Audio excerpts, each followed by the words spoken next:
Hi ಎಲ್ರಿಗೂ ಹೇಗಿದ್ದೀರಾ ಎಲ್ಲರೂ ಚೆನ್ನಾಗಿದ್ದೀರಾ ಅಂತ ಭಾವಿಸ್ತೀನಿ. ನಾನು ಕೂಡ ತುಂಬ ಚೆನ್ನಾಗಿದ್ದೀನಿ. Welcome back to my YouTube channel. So ನಾನು ಹಿಂಗೆ ನೋಡಿ ರೆಡಿನೇ ಆಗಲ್ಲ, ಒಂದು ಲಿಪ್ಟಿಕ್ ಹಾಕಲ್ಲ, ಏನಿಲ್ಲ. ಒಂದು ರೀಲ್ಸ್ ಮಾಡ್ಬೇಕಾದ್ರೆ ಏನೋ ಸ್ವಲ್ಪ ಲಿಪ್ಟಿಕ್ ಹಾಕ್ಕೊಂಡು ಕ್ರೀಮ್ ಹಚ್ಕೊಂಡು ರೀಲ್ಸ್ ಮಾಡ್ತೀನಿ. ಯಾರು ತುಂಬ ಇಂಪಾರ್ಟೆಂಟ್ ಫಂಕ್ಷನ್ ಇದೆ ಅಂದಾಗ ಮಾತ್ರ ತುಂಬ ಚೆನ್ನಾಗಿ ರೆಡಿಯಾಗಿ ಹೋಗ್ತೀನಿ ಗೈಸ್. ಮನೇಲೇ ಇದ್ದರೆ ನನಗೆ ಅದೇನೋ ಗೊತ್ತಿಲ್ಲ, ಏನೂ ಹಚ್ಕೊಳಕ್ಕೆ ಇಷ್ಟ ಆಗಲ್ಲ. ಫೇಸ್ಗೆ ಸ್ನಾನ ಮಾಡಿದ ತಕ್ಷಣ ಒಂದು ಲೋಟಸ್ ಕ್ರೀಮ್ ಹಚ್ತೀನಿ ಅಷ್ಟೇ, ಡೇ ಕ್ರೀಮ್ ಅಷ್ಟೇ, ಇನ್ನೇನು ಹಚ್ಚಕ್ಕೆ ಹೋಗಲ್ಲ. ತಲೆ ಕೂಡ ಬಾಚ್ಕೊಳಲ್ಲ, ಹಿಂಗೆ ಗಂಟು ಕೊಟ್ಕೊಬಿಡ್ತೀನಿ. ಇವತ್ತೇನೋ ವಿಡಿಯೋ ಮಾಡಬೇಕಲ್ಲ ಅಂತ ಹೇಳ್ಬಿಟ್ಟು ಬಿಟ್ಟಿದ್ದೀನಿ ಹಿಂಗೆ. ಸೊ ಇವತ್ತಿನ ವಿಡಿಯೋ ಸ್ಟಾರ್ಟ್ ಮಾಡೋಣ. ಅದಕ್ಕೂ ಮುಂಚೆ ನನ್ನ ಚಾನಲ್ಗೆ ಯಾರ್ಯಾರು ಸಬ್ಸ್ಕ್ರೈಬ್ ಮಾಡಿಲ್ಲ, ಸಬ್ಸ್ಕ್ರೈಬ್ ಮಾಡ್ದಿರಾ ನನ್ನ ವಿಡಿಯೋಸ್ ನೋಡ್ತಾ ಇದ್ದೀರಾ, ಅವರೆಲ್ಲರೂ ದಯವಿಟ್ಟು ನನ್ನ ಚಾನಲ್ನ ಸಬ್ಸ್ಕ್ರೈಬ್ ಮಾಡಿ, ಹಾಗೆ ಬೆಲ್ ಐಕನ್ನ ಕ್ಲಿಕ್ ಮಾಡೋದು ಮರಿಬೇಡಿ. ಕಮೆಂಟ್ ಶೇರ್ ಕೂಡ ಮಾಡಿ ಅಂತ ಕೇಳ್ಕೊತೀನಿ ಗೈಸ್. ಇವತ್ತಿನ ವಿಡಿಯೋ ಏನಪ್ಪ ಅಂತ ಅಂದರೆ ಗಂಡ ಹೆಂಡತಿಯ ಸಂಬಂಧದ ಬಗ್ಗೆ. ಸೊ ಈ ಗಂಡ ಹೆಂಡತಿ ಸಂಬಂಧ ಅನ್ನೋದು ತುಂಬ ಅಮೂಲ್ಯವಾದದ್ದು. ಅಷ್ಟೇ ಅಲ್ಲಿ ಏನಾದರೂ ಬ್ಯಾಲೆನ್ಸ್ ತಪ್ಪೋದ್ರೆ ಅಷ್ಟೇ ಒಂದು ಎನಿಮಿ ಥರ ಆಗೋಗುತ್ತೆ ಆ ಸಂಬಂಧ. ಆ ರೀತಿ ಮಾಡ್ಕೊಂಡಿರೋ ಒಳ್ಳೆ ಆ ಸಂಬಂಧನ ಉಳಿಸ್ಕೊಂಡು ನಾವು ಹೋದ್ರೆ ಅದು ಒಂಥರ ಅದ್ರದ್ದು ಲೆವೆಲ್ಲೇ ಬೇರೆ. ಕೆಲವರು ತುಂಬ ಅನ್ಯೋನ್ಯವಾಗಿರೋರು ಇದ್ದಾರೆ ಗೈಸಿಂಗೆ. ಈ ರೀತಿ ಅನ್ಯೋನ್ಯ ಅಂದರೆ ತಕ್ಕಡಿಗೆ ಹಾಕಿದ್ರೆ ಒಂದೇ ಲೆವೆಲ್ಲು. ಇನ್ನು ಕೆಲವರು ಗಂಡಂದಿರು ಅನ್ಯೋನ್ಯತೆ ತೋರ್ಸೋಕೋದ್ರು ಹೆಂಡ್ತಿದೀರು ತೋರಿಸಲ್ಲ. ಅಂದರೆ ಕೆಲವರು ಗಂಡಂದಿರು ಅಡ್ಜಸ್ಟ್ ಮಾಡಿಕೊಂಡು ಜೀವನ ನಡೆಸ್ಕೊಂಡು ಹೋಗಕ್ಕೆ ಹೋಗ್ತಾರೆ, ಹೆಂಡ್ತಿದೀರು ಆ ಲೆವೆಲಿಗೆ ಮ್ಯಾಚ್ ಮಾಡೋಕ್ಕಾಗಲ್ಲ. ಇನ್ನು ಕೆಲವರು ಹೆಂಡ್ತಿದೀರು ಮಾಡ್ತಾರೆ, ಗಂಡಂದಿರು ಮ್ಯಾಚ್ ಮಾಡೋಕ್ಕಾಗಲ್ಲ. ಸೊ ಇದು ಯಾಕೆ ಆಗುತ್ತೆ, ಯಾಕೆ ಈ ಥರ ಆಗ್ತಿರುತ್ತೆ ನಮ್ಮ ಜೀವನದಲ್ಲಿ, ನಾವೇನು ತಪ್ಪು ಮಾಡ್ತೀವಿ ಅನ್ನೋದ್ರ ಬಗ್ಗೆ ಎಕ್ಸ್ಪ್ಲೈನ್ ಮಾಡೋಣ ಅಂತ ಅನ್ನಿಸ್ತು. ಸೊ ಆ ಥರದ್ದು ವಿಷಯಗಳನ್ನ ಶೇರ್ ಮಾಡೋಕ್ಕೆ ನಾನೇನಂತ ಮೇಧಾವಿ ಏನಲ್ಲ. ಸೊ ಆದರೂ ನನಗೆ ತಿಳಿದಿರೋ ಮಟ್ಟಿಗೆ ನನಗೆ ಇರೋ ತಿಳುವಳಿಕೆಯನ್ನು ನಿಮ್ಮ ಹತ್ರ ಒಂದು ಸ್ವಲ್ಪ ಶೇರ್ ಮಾಡ್ಕೊಳ್ಳೋಣ ಅಂತ ಹೇಳಿ ಅಷ್ಟೇ. ಯಾಕಂದರೆ ನನ್ನ ಫ್ರೆಂಡ್ ಒಬ್ಬರು, ನನಗೆ ಫ್ರೆಂಡ್ ಅವರು. ಸೊ ಡೈರೆಕ್ಟ್ ನನಗೇನು ಫ್ರೆಂಡ್ ಅಲ್ಲ, ಅವರು ಹಿಂಗೆ ಅವರ ಫ್ಯಾಮಿಲಿಲಿ ನಡೆದಿದ್ದೆಲ್ಲ ಶೇರ್ ಮಾಡ್ಕೊಂಡ್ರಲ್ಲ. ಸೊ ಇದ್ರ ಬಗ್ಗೆ ನಾನು ಒಂದು ವಿಡಿಯೋ ಮಾಡಿದ್ರೆ ನಿಮಗೆಲ್ಲ ಯೂಸ್ ಆಗ್ಬೋದು ಅಂಥೇಳಿ ಮಾಡ್ತಾಯಿದ್ದೀನಿ ಅಷ್ಟೇ. ಸೊ ಅಂತಂದರೆ ಅದೇ ಹೇಳಿದ್ನಲ್ಲ, ಗಂಡ ಹೆಂಡ್ತಿ ಅನ್ನೋದು ಹಿಂಗೆ ಹೋಗ್ತಾ ಇರಬೇಕು. ಒಂದು ಸ್ವಲ್ಪ ಹೆಚ್ಚು ಕಮ್ಮಿ ಆದ್ರೂ ತುಂಬಾ ಕಷ್ಟ. ಏನಾಗುತ್ತೆ, ಈಗ ನಾವು ಮದುವೆ ಆಗಿ ಹೊಸರಲ್ಲಿ ಏನಾಗುತ್ತೆ, ಇಬ್ರಿಗೂ ಅಂಡರ್ಸ್ಟ್ಯಾಂಡಿಂಗ್ ಇರಲ್ಲ. ಲವ್ ಮ್ಯಾರೇಜ್ ಆದರೂ ಅಷ್ಟೇ, ಅರೇಂಜ್ ಮ್ಯಾರೇಜ್ ಆದರೂ ಅಷ್ಟೇ. ಲವ್ ಮ್ಯಾರೇಜಲ್ಲಿ ಏನಾಗುತ್ತೆ ಅಂದರೆ, ನಾವು ಲವ್ ಮಾಡ್ಬೇಕಾದ್ರೆ ಜಸ್ಟ್ ನೋಡಬೇಕು, ಮಾತಾಡಬೇಕು, ಸಿಗಬೇಕು, ಮೀಟ್ ಆಗಬೇಕು ಒಬ್ರಿಗೊಬ್ರು, ಇದೇ ಮೈಂಡ್ ಸೆಟ್ ಇರ್ತೀವಿ ನಾವು. ಅವರು ಫ್ಯಾಮಿಲಿ ಬಗ್ಗೆ ತಿಳ್ಕೊಳೋದಾಗ್ಲಿ, ಇವರು ನಮ್ಮ ಫ್ಯಾಮಿಲಿ ಬಗ್ಗೆ ತಿಳ್ಕೊಳೋದಾಗ್ಲಿ ಯಾರೂ ಮಾಡಲ್ಲ ಲವ್ ಮಾಡಬೇಕಾದ್ರೆ. ಮತ್ತು ನಾವು ಫ್ಯೂಚರಲ್ಲಿ ಏನು ಮಾಡಬೇಕು, ನೆಕ್ಸ್ಟ್ ಮದುವೆ ಆದರೆ ನಾವು ಯಾವ ರೀತಿ ಹೆಜ್ಜೆ ಇಟ್ಕೊಂಡು ಹೋಗಬೇಕು, ಇದೆಲ್ಲ ಅವ್ರಿಗೆ ಮೈಂಡಲ್ಲಿ ಇರಲ್ಲ ಲವ್ ಮಾಡ್ಬೇಕಾದ್ರೆ. ಅವ್ರಿಗಿರೋದು ಒಂದೇ, ಎಷ್ಟೊತ್ತಿಗೆ ನೋಡ್ತೀನಿ ಅವ್ರನ್ನ, ಎಷ್ಟೊತ್ತಿಗೆ ಮಾತಾಡ್ತೀನಿ, ಜಾಸ್ತಿ ಹೊತ್ತು ಟೈಮ್ ಸ್ಪೆಂಡ್ ಮಾಡಬೇಕು. ಸುಮ್ಮನೆ ಏನು ವಿಚಾರ ಇಲ್ಲ ಅಂದ್ರೂ ಹೇಳು ಏನು ಅಂತ ಫೋನಲ್ಲಿ ಮಾತಾಡ್ಕೊಂಡೇ ಇರಬೇಕು. ಅಲ್ಲಿ ವಿಷಯನೇ ಇರಲ್ಲ, ಮ್ಯಾಟ್ರ್ ಇರಲ್ಲ, 1 ಅವರ್ ಮಾತಾಡ್ತಿರ್ತಾರೆ. ಹಿಂಗೆ ಟೈಮ್ ವೇಸ್ಟ್ ಮಾಡ್ತಾರೆ ಲವ್ ಮಾಡೋರು. ಎಲ್ಲೋ ಒಂದು 100ಕ್ಕೆ 10 ಜನ ಮಾತ್ರ ಲೈಫ್ನ ಸೀರಿಯಸ್ ಆಗಿ ತೊಗೊಂಡು ಆ ಲೈಫ್ ಬಗ್ಗೆ ಡಿಸ್ಕಷನ್ ಮಾಡಿ ಒಂದು 10 ವರ್ಷದವರೆಗೂ ಲವ್ ಮಾಡಿ ಲೈಫ್ ಸೆಟ್ಲ್ ಮಾಡ್ಕೊಂಡು ಮದುವೆ ಆಗಿರೋರು ಇದ್ದಾರೆ, ಇಲ್ಲ ಅಂತ ಹೇಳಲ್ಲ. ಬಟ್ ಆಲ್ಮೋಸ್ಟ್ ಈ ಥರನೇ ಮಾಡೋದು ಎಲ್ಲರೂ. ಆವಾಗ ಏನಾಗುತ್ತೆ, ಸಡನ್ನಾಗಿ ಇವ್ರ ಮದುವೆ ಬಿಟ್ಟಿರೋಕ್ಕಾಗಲ್ವಲ್ಲ, ಒಬ್ರಿಗೊಬ್ರು ಲವ್ ಮಾಡಿದ್ಮೇಲೆ ಅದು ಹಂಗೇನೆ ಆಕರ್ಷಣೆ ಅನ್ನೋದು ಹಂಗೆ ಆಗುತ್ತೆ. ಜೊತೆಲೇ ಇರಬೇಕು, ಬೇಗ ಮದುವೆ ಆಗಬೇಕು ಅನ್ನೋದು ಬರುತ್ತೆ. ಮದುವೆ ಮಾಡ್ಕೋತಾರೆ. ಮಾಡ್ಕೊಂಡ್ಮೇಲೆ ಇವರು 2 ಅವರ್ 3 ಅವರ್ ನೋಡಿರೋ ವ್ಯಕ್ತಿನ 24 ಗಂಟೆ ವಿತ್ ಮೇಕಪ್, ವಿತೌಟ್ ಮೇಕಪ್, ಮತ್ತು ಒಂದು ಕೋಪದ ರೂಪದಲ್ಲಿ, ಶಾಂತ ರೂಪದಲ್ಲಿ, ಎಲ್ಲ ರೀತಿಯಿಂದನೂ ಅವರು ನೋಡಬೇಕು ಅಂದಾಗ ಅಲ್ಲಿ ಮಿಸ್ಅಂಡರ್ಸ್ಟ್ಯಾಂಡಿಂಗ್ ಬಂದೇ ಬರುತ್ತೆ. ಲವ್ ಮಾಡ್ಬೇಕಾದ್ರೆ ಹೆಂಗಾಗಿರುತ್ತೆ, ಯಾವಾಗಲೂ ಸ್ಮೈಲಿ ಫೇಸ್ ನೋಡಿರ್ತಾರೆ, ವಿತ್ ಮೇಕಪ್ಪಲ್ಲಿ ನೋಡಿರ್ತಾರೆ, ಮತ್ತು ಎಲ್ಲದಕ್ಕೂ ತಲೆ ಬಾಗೋದನ್ನ ನೋಡಿರ್ತಾರೆ. ಅಂದರೆ ಏನಾದ್ರು ಒಂದು ಜಾಸ್ತಿ ಒಂದು ಏನಂತಾರೆ, ಯಾವುದೇ ಒಂದು ವಿಚಾರನ ಸೀರಿಯಸ್ ಆಗಿ ತೊಗೊಂಡು ಮಾತಾಡ್ತಾರೆ ಹುಡುಗರು, ಆಲ್ಮೋಸ್ಟ್ ಸುಮ್ಮನಾಗ್ಬಿಡ್ತಾರೆ, ಹೌದೌದು ನಿಂದೆ ಸರಿ ಅಂದ್ಕೊಂಡು. ಸೊ ಮದುವೆ ಆದಮೇಲೆ ಏನಾಗುತ್ತೆ ಅಂದರೆ ಅವರು ಅಪೋಸ್ ಮಾಡೋಕ್ಕೆ ಸ್ಟಾರ್ಟ್ ಮಾಡ್ತಾರೆ, ಹಿಂಗಲ್ಲ ಹಿಂಗೆ ಮಾಡೋಣ, ಹಿಂಗಾಗುತ್ತೆ. ಅವಾಗ ಹುಡುಗಿರಿಗೆ ಇವ್ನು ಲವ್ ಮಾಡಬೇಕಾದ್ರೆ ಎಲ್ಲದಕ್ಕೂ ಅಂತಿದ್ನಲ್ಲ, ಈಗ ಯಾಕೆ ಹಿಂಗೆ ಮಾಡ್ತಿದ್ದಾನೆ ಅಂತ ಅನ್ನೋಕ್ಕೆ ಸ್ಟಾರ್ಟ್ ಆಗುತ್ತೆ. ಮತ್ತು ಇದು ಹೆಂಗಾಗುತ್ತೆ ಅಂದರೆ, ಈ ಥರ ಜಗಳ ಆಗ್ತಾ ಈ ಸಣ್ಣ ವಿಚಾರನೇ ಗೈಸ್ ದೊಡ್ಡದಾಗಿ ಜಗಳ ಆಗೋದು ಈ ಲವ್ ಮ್ಯಾರೇಜ್ಗಳಲ್ಲಿ. ಇದೇ ಥರ ಅರೇಂಜ್ ಮ್ಯಾರೇಜಲ್ಲೂ ಆಗುತ್ತೆ. ಫಸ್ಟ್ ನಾನು ಲವ್ ಮ್ಯಾರೇಜ್ ಹೇಳ್ತೀನಿ. ಸೊ ಈ ಥರ ಆಗುತ್ತೆ ಅವ್ರಿಗೆ ಜಗಳಗಳು, ಈ ಸಣ್ಣ ವಿಚಾರಕ್ಕೆ ಬಂದ್ಬಿಡುತ್ತೆ. ಈ ಥರ ನೋಡು, ಇಷ್ಟು ಲವ್ ಮಾಡ್ಬೇಕಾರೆ ರನ್ನ ಚಿನ್ನ ಅಂದ್ಕೊಂಡು ನಿನ್ನ ಹತ್ರ ಅಷ್ಟೊತ್ತು ಮಾತಾಡಬೇಕು, ನಿನ್ನ ಜೊತೆ ಟೈಮ್ ಸ್ಪೆಂಡ್ ಮಾಡಬೇಕು, ನೀನು ಬಿಟ್ಟಿರೋಕ್ಕೆ ಆಗಲ್ಲ, ನಿನ್ನ ಬಿಟ್ಟು ಅಂದರೆ ನೀನು ಸಿಕ್ಕಿಲ್ಲ ಅಂದರೆ ಸತ್ತೇ ಹೋಗ್ತೀನಿ ಅಂತ ಎಲ್ಲ ಹೇಳ್ತಿದ್ದ ವ್ಯಕ್ತಿ ಮದುವೆ ಆಗಿದ ತಕ್ಷಣವೇ ಒಂದು ಫೇಸ್ ಹಿಂಗೆ ಟರ್ನ್ ಆಗಿದ ತಕ್ಷಣ ಹೆಣ್ಮಕ್ಳಿಗೆ ಅನಿಸುತ್ತೆ ಈ ಥರ ಇದ್ದವ್ನು ಹಿಂಗೆ ಆಗಿದಾನಲ್ಲ ಯಾಕೆ ಅಂತ. ಅದು ಹೆಣ್ಮಕ್ಳದ್ದು ತಪ್ಪಿರುತ್ತೆ. ಯಾಕಂದರೆ ಅವರು ಅರ್ಥ ಮಾಡ್ಕೋಬೇಕು. ಈಗ ಹೆಣ್ಮಕ್ಳು ಗಂಡ್ಮಕ್ಳು ಸಮವಾಗಿ ನೋಡಿ ಅಂತ ಹೆಣ್ಮಕ್ಳು ಹೇಳುವಾಗ ನಾವು ಯಾಕೆ ಬೇರೆ ವಿಷಯದಲ್ಲಿ ಈ ಥರ ಲವ್ ಮಾಡಿ ಮದುವೆ ಆಗಿದ್ದೀವಿ ಅಂದ ತಕ್ಷಣ ಹೆಣ್ಮಕ್ಳನ್ನ ಅರ್ಥ ಮಾಡ್ಕೋಬೇಕು. ಕೆಲವೊಂದು ಸಮಸ್ಯೆನ ನಾವೇ ಈ ಕೆಳಗಿಟ್ಟು ನೀವು ಹೆಣ್ಮಕ್ಳನ್ನ ಅರ್ಥ ಮಾಡ್ಕೋಬೇಕು ಅಂತ ಹೇಳುವಾಗ ಬೇರೆದಕ್ಕೆಲ್ಲ ಸಮಾನತೆ ಕೇಳ್ತೀವಲ್ಲ, ಎಲ್ಲನೂ ಸಮವಾಗೇ ನೋಡಬೇಕು. ಈಗ ಗಂಡ್ಮಕ್ಳು ಈಗ ಲವ್ ಮ್ಯಾರೇಜ್ ಅಂತ ಆದಾಗ ಅವ್ರ ಮನೇಲೂ ಇಷ್ಟ ಇರಲ್ಲ, ಏನೋ ಒಂದು ಮಗಂಗೋಸ್ಕರ ಮದುವೆ ಮಾಡಿರ್ತಾರೆ. ಇನ್ನು ಕೆಲವರು ನಿಂದಾರಿ ನೀನು ನೋಡ್ಕೊಪ್ಪ, ನೀನು ಹೋಗಿ ಮಾಡ್ಕೊಳಪ್ಪ ಅಂತ ಹೇಳಿ ಕಳಿಸಿರ್ತಾರೆ. ಸೊ ಹಂಗಾಗಿ ಅವ್ರದ್ದು ಮನಸ್ಸಲ್ಲಿ ಸ್ವಲ್ಪ ಇಂಬ್ಯಾಲೆನ್ಸ್ ಇರುತ್ತೆ. ಅದನ್ನು ನಾವು ಅರ್ಥ ಮಾಡ್ಕೋಬೇಕು. ಒಂದು ಪಕ್ಷ ಏನಾದರೂ ಅವರು ಸಿಟ್ಟು ಮಾಡ್ಕೊಂಡಿದ್ದಾಗ ಆಯಿತು ನಿಮ್ಮದೇ ಸರಿ, ಏನು ಮಾಡೋಣ ಹೇಳಿ, ಈಗ ಏನು ಮಾಡಿದ್ರೆ ಏನು ಸರಿ ಹೋಗುತ್ತೆ, ಕೂಲಾಗಿ ಮಾತಾಡಿ. ಇಲ್ಲ ಅವರು ಕೋಪ ಇದ್ದಾಗ ಸೈಲೆಂಟ್ ಆಗಿಬಿಡಿ, ಒಂದು ಅರ್ಧ ಗಂಟೆ ಮಾತಾಡ್ಸೋಕ್ಕೆ ಹೋಗಬೇಡಿ. ಆಮೇಲೆ ಅವ್ರಿಗೆ ಕೋಪ ತಣ್ಣಗಾದಾಗ ಅವರಾಗೆ ಬರ್ತಾರೆ ಮಾತಾಡಿಸ್ಕೊಂಡು, ಇಲ್ಲ ನಾನು ಹಿಂಗೆ ಮಾಡಬಾರ್ದಿತ್ತು, ಮಾತಾಡಬಾರ್ದಿತ್ತು ಅಂತ ಇಬ್ಬರು ಕೂತ್ಕೊಂಡು ಮಾತಾಡಿ, ಲೈಫ್ ಬಗ್ಗೆ ಥಿಂಕ್ ಮಾಡಿ. ಮತ್ತು ಲವ್ ಮಾಡಿ ಮದುವೆ ಆಗಿದ್ದೀರಾ ಅಂದಾಗ ದಯವಿಟ್ಟು ಇಬ್ಬರು ಕೆಲ್ಸಕ್ಕೆ ಹೋಗಿ. ನನ್ನ ಒಂದು ಸಜೆಷನ್ ಅದು. ಕೆಲ್ಸಕ್ಕೆ ಹೋಗಿ, ಅರೇಂಜ್ ಆಗಲಿ ಲವ್ ಮ್ಯಾರೇಜ್ ಆಗಲಿ, ಇಬ್ಬರು ಗಂಡ ಹೆಂಡತಿ ದುಡಿಬೇಕು. ಇಬ್ಬರು ದುಡಿದ್ರೆ ಮಾತ್ರ ಬೆಂಗಳೂರಲ್ಲಿ ಬದುಕೋಕ್ಕಾಗೋದು. ಎಜುಕೇಷನ್ ಇದ್ದೂ ಸುಮ್ಮನೆ ನೀವು ವೇಸ್ಟಾಗಿ ಮನೇಲಿ ಟೈಮ್ ವೇಸ್ಟ್ ಮಾಡಬೇಡಿ. ಮುಂದೆ ಒಂದು ದಿನ ನಿಮಗೆ ಅದು ತುಂಬ ದೊಡ್ಡ ಪೆಟ್ಟು ಕೊಡುತ್ತೆ. ಸೊ ಹಂಗಾಗಿ ಕೂತ್ ಮಾತಾಡಿಕೊಂಡು ಹಿಂಗಲ್ಲ ಹಿಂಗೆ ಈ ಫಸ್ಟ್ ಹಿಂಗೆ ಈ ಒಂದು ಮೆಟ್ಲತ್ತಣ, ಆಮೇಲೆ ಇನ್ನೊಂದು ಮೆಟ್ಲತ್ತಣ, ಈ ಥರ ನಾನು ನಿಂಗೆ ಸಪೋರ್ಟ್ ಮಾಡ್ತೀನಿ, ನೀನು ನಂಗೆ ಸಪೋರ್ಟಿವ್ ಆಗಿರು. ನಿಮ್ಮ ಮನೆಯವ್ರು ಯಾರಾದರೂ ಬಂದರೂ ಅಷ್ಟೇ ಪ್ರೀತಿಯಿಂದ ಕಾಣು, ಅವ್ರ ಮನೆಯಿಂದ ಯಾರಾದರೂ ಬಂದರೂ ಅಷ್ಟೇ ಪ್ರೀತಿಯಿಂದ ಕಾಣಬೇಕು ಅನ್ನೋ ಒಂದು ಅಂಡರ್ಸ್ಟ್ಯಾಂಡಿಂಗಲ್ಲಿ ಇದ್ದು ನೀವು ಹೋದರೆ ಚೆನ್ನಾಗಿರುತ್ತೆ. ಇಲ್ಲಾಂದರೆ ಈ ವಿಷಯನೇ ಅವ್ರು ಕೋಪ ಮಾಡ್ಕೊಂಡಿದ ತಕ್ಷಣ ಇವರು ರೇಜ್ ಆಗಿಬಿಟ್ಟು ಮಾತಾಡೋದು, ನೀನು ಯಾರು ನನಗೆ ಹೇಳೋಕ್ಕೆ, ನೀನು ಅಷ್ಟೊಂದು ಮಾತಾಡ್ತಾ ಇದ್ದೆ, ಅವಾಗ ಲವ್ ಮಾಡ್ಬೇಕಾದ್ರೆ ಇಷ್ಟಿಷ್ಟ ನಾನು ಇಲ್ಲಾಂದರೆ ಸತ್ತೋಗ್ತೀನಿ ಅಂದಿದ್ದೆ, ಈಗ ನೋಡಿದ್ರೆ ಹಿಂಗಾಡ್ತಾ ಇದೆಯಾ, ನಿನ್ನ ಜೊತೆ ಜೀವನ ಮಾಡೋಕ್ಕೂ ಇಷ್ಟ ಇಲ್ಲ ನನಗೆ. ಇದು ಕೋಪದಲ್ಲಿ ನಾವು ಆಡೋ ಮಾತು ಮನಸ್ಸಿಗೆ, ನಾವು ಆಡೋರಿಗೆ ಗೊತ್ತಾಗಲ್ಲ, ಮನಸ್ಸಿಗೆ ಹೋಗ್ಬಿಡುತ್ತದೆ, ಹೆಣ್ಣಾಗಲಿ ಗಂಡಾಗಲಿ. ಸೊ ಆವಾಗ ಏನು ಅನಿಸುತ್ತೆ, ನಾನು ಮದುವೆ ಆಗಿದ್ದೆ ತಪ್ಪ, ನಾನು ಸೆಲೆಕ್ಷನ್ ಮಾಡ್ಕೊಂಡಿದ್ದೆ ತಪ್ಪ. ಅಲ್ಲಿಂದ ಒಂದೊಂದು ಸ್ಟೇಜೇ ಒಂದು ಮಿಸ್ಅಂಡರ್ಸ್ಟ್ಯಾಂಡಿಂಗ್ ಸ್ಟಾರ್ಟ್ ಆಗುತ್ತೆ. ಅದು ಎಮ್ಮರವಾಗಿ ಬೆಳೆದು ಡೈವರ್ಸ್ ತನಕ ಹೋಗುತ್ತೆ. ಸೊ ಹಂಗಾಗಿ ಏನೇ ಒಂದು ಜಗಳ ಏನೇ ಬಂದ್ರೂ ಒಂದು ಮೆಚ್ಯೂರಿಟಿಯಲ್ಲಿ ಥಿಂಕ್ ಮಾಡಿ. ನೆಕ್ಸ್ಟು ನೀವು ಫ್ಯೂಚರಲ್ಲಿ ಮಕ್ಕಳು ಅಂತ ಆದಾಗ ಅವ್ರಿಗೆ ಎಜುಕೇಷನ್ ಆಗಲಿ, ಅವ್ರನ್ನ ನೋಡ್ಕೊಳೋ ರೀತಿ ಆಗಲಿ, ಮಕ್ಕಳು ಮಾಡ್ಕೊಳೋದು ಎಷ್ಟು ಇಂಪಾರ್ಟೆಂಟೋ ಅವ್ರನ್ನ ಅಷ್ಟೇ ಅಚ್ಚುಕಟ್ಟಾಗಿ ನಾವು ಒಂದು ಸಂಸ್ಕೃತಿ ಕೊಟ್ಟು, ವಿದ್ಯೆ ಕೊಟ್ಟು, ಅವ್ರಿಗೆ ಎಲ್ಲನೂ ಕೊಟ್ಟು ನಾವು ಬೆಳೆಸೋದು ಅಷ್ಟೇ ತುಂಬ ಮುಖ್ಯ ಆಗುತ್ತೆ. ಸೊ ಹಂಗಾಗಿ ನಾವು ಈಗಿನ ಜನ್ರೇಷನಲ್ಲಿ ನಾವು ಒಂದು ಸ್ವಲ್ಪ ಸೇವಿಂಗ್ಸ್ ಅಂತ ದುಡ್ಡು ಇಟ್ಕೊಂಡೇ ಇರಬೇಕು. ಸೊ ಹಂಗಾಗಿ ಅದಕ್ಕೆ ಆ ಒಂದು ಮೆಟ್ಲು ಹತ್ತಬೇಕು ಅಂದರೆ ಅದಕ್ಕೆ ತುಂಬ ಇಂಪಾರ್ಟೆಂಟ್ ಗಂಡ ಹೆಂಡತಿ ಒಂದು ಅಂಡರ್ಸ್ಟ್ಯಾಂಡಿಂಗ್. ಲವ್ ಮ್ಯಾರೇಜಲ್ಲಿ ಈ ಥರ ಆಗುತ್ತೆ.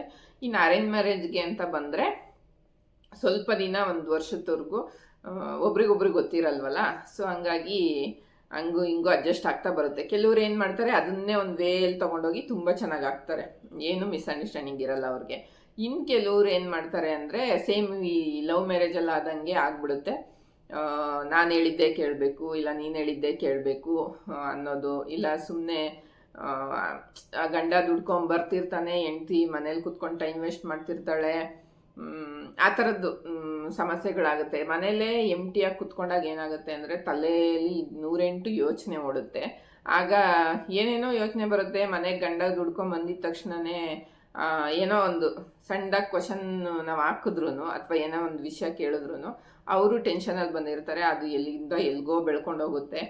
ಸೊ ಆ ಥರ ನನ್ನ ಲೈಫಲ್ಲೂ ಆಗಿದೆ, ಆಗಿಲ್ಲ ಅಂತ ಹೇಳ್ತಾ ಇಲ್ಲ. ನಾವು ಮದುವೆ ಆಗಿ 2 ವರ್ಷ ತುಂಬ ಅಂದರೆ ತುಂಬಾ ಮಿಸ್ಅಂಡರ್ಸ್ಟ್ಯಾಂಡಿಂಗ್ ಇತ್ತು. 1 ವರ್ಷ ಚೆನ್ನಾಗಿದ್ವಿ, ಇನ್ನೊಂದು ವರ್ಷ ತುಂಬ ಮಿಸ್ಅಂಡರ್ಸ್ಟ್ಯಾಂಡಿಂಗ್ ಇತ್ತು. ಯಾವ ಲೆವೆಲಿಗಿತ್ತು ಅಂದರೆ ಇನ್ನು ನಾನು ಅವರು ಬದುಕಕ್ಕೆ ಆಗಲ್ವೇನೋ ಜೀವನದಲ್ಲಿ ಜೊತೆಲಿ ಅನ್ನೋ ಮಟ್ಟಕ್ಕೆ ಹೋಗಿತ್ತು. ಯಾಕಂದರೆ ನಾನು ತುಂಬ ಸಾಫ್ಟು, ನಮ್ಮ ಹಸ್ಬೆಂಡ್ ಬಂದು ತುಂಬ ಕೋಪಿಷ್ಟ್ರು. ನಾನು ಎಷ್ಟೇ ತಾಳ್ಮೆ ತಂದ್ಕೊಂಡ್ರು ನನಗೆ ಮ್ಯಾನೇಜ್ ಮಾಡೋಕ್ಕಾಗಿಲ್ಲ ಆ ಸಿಚುವೇಶನ್ನ, ಆ ರೀತಿ ಆಗೋಗಿತ್ತು. ಸೊ ನನಗೆ ಅನಿಸಿತ್ತು ಆಗಲ್ವೇನೋ, ಬೇಡ ಇದ್ಬಿಡೋಣ, ಒಂಟಿಯಾಗಿ ಇದ್ಬಿಡೋಣ ಅಂತ ಒಂದು ಸಟನ್ ಟೈಮಲ್ಲಿ ಅವರೇ ಅರ್ಥ ಮಾಡಿಕೊಂಡು ಅವರು ನನ್ನ ಲೆವೆಲಿಗೆ ಬಂದ್ಬಿಟ್ರು. ಇಲ್ಲ, ನೀನು ತುಂಬಾ ಸಫರ್ ಮಾಡಿದೀಯಾ ನನಗೋಸ್ಕರ, ನಾನು ಮಾಡ್ತಾ ಇರೋದು ತಪ್ಪು ಅಂತ ಹೇಳಿ ಅವರು ಒಂದು ಮೈಂಡ್ ಸೆಟ್ ಮಾಡಿಕೊಂಡು ಅವರು ಬಂದ್ಬಿಟ್ರು ನನ್ನ ಕಡೆಗೇನೆ. ಹಂಗಂತ ಏನು ನಾನು ಅವ್ರಿಗೆ ವಿರುದ್ಧವಾಗಿ ಎಲ್ಲ ಈ ಥರನೇ ಇರಬೇಕು, ಈ ಥರನೇ ನಾನು ಯಾವತ್ತೂ ಹೇಳ್ತಿರ್ಲಿಲ್ಲ. ತುಂಬ ಕೋಪ ಅವ್ರಿಗೆ, ಮತ್ತು ಸುಮ್ಮನೆ ಅಲ್ಲಿ ಇಲ್ಲಿ ಹೋಗೋದು ಇಷ್ಟ, ಫ್ರೆಂಡ್ಸ್ ಜೊತೆ ಸುತ್ತೋದು ಇಷ್ಟ ಅವ್ರಿಗೆ, ಆ ರೀತಿ ಎಲ್ಲ ಇತ್ತು. ನನಗೆ ಹೆಂಗೆ ಅಂದರೆ, ಈಗ ಕೆಲ್ಸಕ್ಕೆ ಹೋಗ್ತಾರೆ, ದುಡಿತಾರೆ, ಮನೆಗೆ ಬರಬೇಕು, ಸಂಡೇ ಹೆಂಡತಿ ಮಕ್ಳ ಜೊತೆ ಟೈಮ್ ಸ್ಪೆಂಡ್ ಮಾಡಬೇಕು. ಹಂಗೂ ತುಂಬ ಇಂಪಾರ್ಟೆಂಟ್ ವ್ಯಕ್ತಿಗಳು ಅಂದರೆ ಹೋಗ್ಲಿ, ನಾನು ಬೇಡ ಅನ್ನಲ್ಲ. ಸುಮ್ಮನೆ ಕೆಲ್ಸಕ್ಕೆ ಬರದೇ ಇರೋವ್ರ ಜೊತೆ ಎಲ್ಲ ಹೋಗೋದು, ದುಡ್ಡು ವೇಸ್ಟ್ ಮಾಡೋದು, ಟೈಮ್ ವೇಸ್ಟ್ ಮಾಡೋದು. ನಿಮಗೆ ಕಷ್ಟ ಅಂದಾಗ ಅವ್ರು ಯಾರೂ ಬರಲ್ಲ ಗೈಸ್. ನಿಮಗೆ ಕಷ್ಟ ಅಂದರೆ ನೀವು ಕಟ್ಕೊಂಡಿರೋ ಹೆಂಡ್ತಿ ಬಿಟ್ಟು ಯಾರೂ ಬರಲ್ಲ. ನಮ್ಮ ಹಸ್ಬೆಂಡ್ಗೆ ಸೆಕೆಂಡ್ ವೇಲಿ ಕೊರೋನಾ ಬಂದಿತ್ತು. ಅವರಿಗೆ ಪ್ರತಿಯೊಂದು ಊಟ ತಿನ್ನಿಸಿದ್ದು, ಸ್ನಾನ ಮಾಡಿಸಿದ್ರಿಂದ ಹಿಡಿದು ನಾನೇ ಮಾಡಿದ್ದೀನಿ. ಡಾಕ್ಟ್ರ್ ಹೇಳಿದರು, ಅವ್ರ ರೂಮ್ಗೆ ಹೋಗಲೇಬೇಡಿ ನೀವು ಅಂತ. ಸೊ ನಾನು ಅದನ್ನು ಮೈಂಡ್ ಸೆಟ್ಗೆ ಇಟ್ಕೊಳ್ಳಿಲ್ಲ. ಹುಷಾರಿಲ್ಲ ಅವ್ರಿಗೆ, ಬೇಗ ಅವರು ಹುಷಾರಾಗಬೇಕು. ಯಾಕಂದರೆ ದುಡಿಯೋದು ಅವ್ರದ್ದು ಒಂದೇ ಕೈ ಇದ್ದಿದ್ದು. ಅವ್ರು ಚೆನ್ನಾಗಿದ್ರೆ ನಾನು ಚೆನ್ನಾಗಿರ್ತೀನಿ ಅನ್ನೋದು ನನ್ನ ಒಂದು ಮೈಂಡ್ ಸೆಟ್ಟು. ಯಾಕಂದರೆ ನನ್ನದು ಎಜುಕೇಷನ್ ಇಲ್ಲ. ನಾನು ಕೆಲ್ಸಕ್ಕೆ ಹೋಗ್ತೀನಿ ಅಂದ್ರೂ 10,000-15,000 ಸಂಬಳ ತರ್ಬೋದಷ್ಟೇ. ಸೊ ಅದಕ್ಕೂ ಮೀರಿ ನಾನು ಜಾಸ್ತಿ ಎಲ್ಲ ಮೇಂಟೈನ್ ಮಾಡೋಕ್ಕಂತೂ ಆಗಲ್ಲ. ಅವ್ರು ಚೆನ್ನಾಗಿದ್ರೆ ಅಲ್ವಾ ನನಗೆ ನನ್ನ ಒಂದು ಫ್ಯಾಮಿಲಿ ಚೆನ್ನಾಗಿರೋದು ಅಂತ. ಅದು ಆವಾಗಿಂದನೂ ನನಗೆ ಅದೇನೆ ಮೈಂಡ್ ಸೆಟ್ ಇರೋದು. ಸೊ ಹಂಗಾಗಿ ಅವ್ರು ದುಡಿತಾರೆ ಅಂತ ಬಂದಿಲ್ಲ ಮೈಂಡ್ ಸೆಟ್ಟು. ನಮ್ಗೆ ಅದು ನಾವು ಬೆಳೆದು ಬಂದಿರೋ ವಾತಾವರಣ, ನಮ್ಮ ಅಪ್ಪ ಅಮ್ಮನ ನೋಡಿ ಕಲ್ತಿರೋದು ನಮ್ದು ಆ ಥರ ಇದೆ. ಸೊ ಹಂಗಾಗಿ ಎಲ್ಲ ನಾನೇ ಮಾಡಿದೆ. ಹುಷಾರು ಆದರೂ ಅವರು, ನನಗೆ ಯಾವುದೇ ಥರ ಕೊರೋನಾನು ಬರಲಿಲ್ಲ, ಏನೂ ಇಲ್ಲ.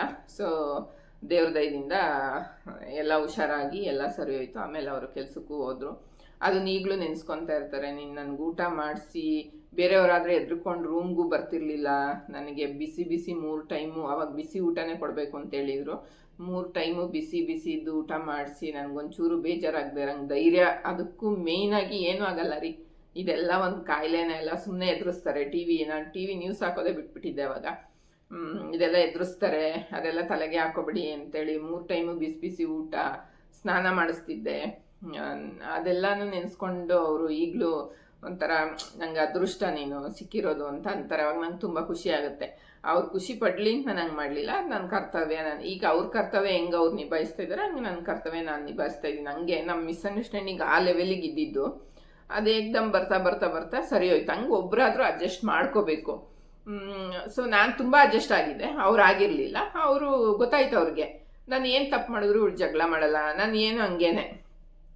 ಈಗ ನನಗೆ ಇಷ್ಟ ಇಲ್ದಿರೋ ಕೆಲಸ ಅವ್ರು ಮಾಡ್ತಾರೆ ಅಂದರೆ ಯಾರಾದರೂ ಕಾಯ್ತಾ ಇರ್ತಾರೆ, ಬರಲಿ ಮನೆಗೆ ಜಗಳ ಮಾಡೋಣ, ಫೈಟ್ ಮಾಡೋಣ ಅವ್ರ ಜೊತೆ ಅಂತ. ನಾನು ಹಂಗಲ್ಲ ಗೈಸ್. ಅವರು ನನಗೆ ಇಷ್ಟ ಇಲ್ದಿರೋ ಕೆಲಸ ಮಾಡಿದ್ರೆ ಮನೆಗೆ ಬರ್ತಾರ, ಸುಮ್ಮನೆ ಇರ್ತೀನಿ ನನ್ನ ಪಾಡಿಗೆ. ನಾನು ಫೋನ್ ನೋಡೋದು, ಟಿ ವಿ ನೋಡೋದು, ಇಲ್ಲ ಅಡುಗೆ ಮಾಡೋದು, ಆ ಥರ.